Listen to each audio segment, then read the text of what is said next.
This channel does not promote any violent, harmful, or illegal activities. All content provided by this channel is meant for an education purpose only. জনগর্জন সবার কথা অনেকেই বলছেন, অনেকে তা নিয়ে কটাক্ষ করছেন, কিন্তু এই সন্দেশখালীতেই কিন্তু গর্জন শোনা যেত।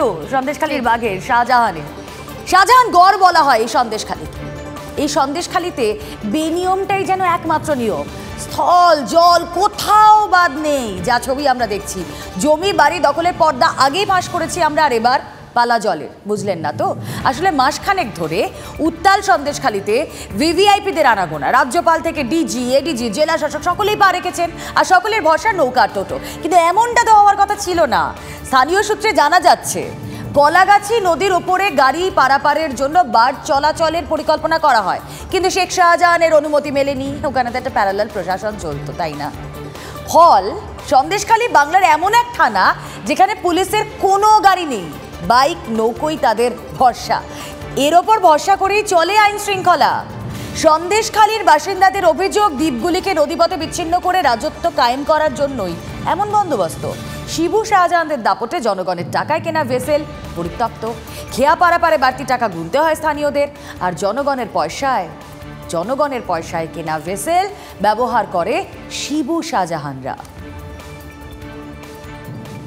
এখানকার বাসিন্দাদের লাইফ লাইন হলো টোটো, ইঞ্জিন ভ্যান। কারণ এক দ্বীপ থেকে আরেক দ্বীপে যাওয়ার জন্য সেখানে কিন্তু কোনো রকম ব্যবস্থা নেই ভেসেল।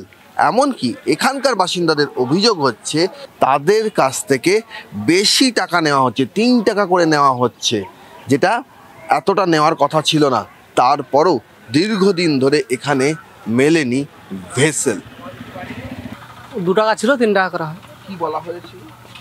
ভেসেলে পারাপার করবে মানুষজনকে, সেই জন্যই 3 টাকা করা হয়েছিল। ভাঙা তুষখালীতে পড়ে রয়েছে ভেসেল, যে ভেসেলের সাহায্যে এখানকার মানুষের যাতায়াতের সুবিধার্থে এখানে টিকিটের দাম বাড়ানো হয়েছিল, 2 টাকা থেকে 3 টাকা করা হয়েছিল। আজ পর্যন্ত সেই ভেসেল এখনো পর্যন্ত খারাপ অবস্থায় যে পড়েছিল, তারপরে আর জলে নামেনি। আগে 2 টাকা করে নিত। 1 টাকা বেশি কেন? ভেসেল দেবে বলে। ভেসেল নেই, তা আমি কি করে জানবো? যারা করেছে তারা জানে। ভেসেল ছিল আমাদের পারাপারের সুবিধাটা হয়, যাতায়াত লাইনটা ভালো হয়। ভেসেল হলে সুবিধা হতো এই রুগী টুকি নিয়ে যাওয়ার জন্য। দেখা যাচ্ছে অনেক সময় ঝড় বর্ষা ঝাপটা, এখানে বড় নদী, এই জন্য সুবিধা হতো। ভেসেলের সেই পরিমাণে টাকাও নেওয়া হয়, ভেসেল চলে না তার পরিমাণে বোট চলছে। সেতু নির্মাণের প্রতিশ্রুতি পূরণ হয়নি। ঝড় জল বৃষ্টি প্রাকৃতিক দুর্যোগ, এর মধ্যে এই নদী তো এখানকার মানুষের মূল ভরসা। তাহলে সেখানে পারাপারের কি হবে? তার জন্যই এই 2টি ভেসেল পরিবহন দপ্তরের তরফে সন্দেশখালীর মানুষকে উপহার দেওয়া হয়েছিল। দীর্ঘদিন ধরে পরিত্যক্ত অবস্থায় নদীর চরে সেইগুলি পড়ে রয়েছে, কোনো রকম কোনো সংস্কার হয়নি। তাহলে নদীপক্ষ থেকে যে বাড়তি আয় হচ্ছে, সেই বাড়তি আয়ের পথ যাতে বন্ধ না হয়ে যায়, সেই জন্যই কি এই ব্যবস্থা গড়ে তোলা হয়েছে। ক্যামেরা দীপঙ্কর জানার সঙ্গে সৌরভ দত্ত, TV9 বাংলা, সন্দেশখালী। সন্দেশখালী 2-এর ভিডিও কি বলছেন শুনবো। ও তো ওই সময় ট্রান্সপোর্ট কর্পোরেশন থেকে চিফ ইঞ্জিনিয়ার এসেছিলেন তো। আচ্ছা, ওনার পুরো ফুল টিম নিয়ে এনকোয়ারি হয়ে গেছে। হ্যাঁ, এবার ওনারা প্রজেক্ট কি করে, কবে সাবমিট করে, ওটা তো ট্রান্সপোর্ট ডিপার্টমেন্টের ব্যাপার, হায়ার অথরিটির ব্যাপার।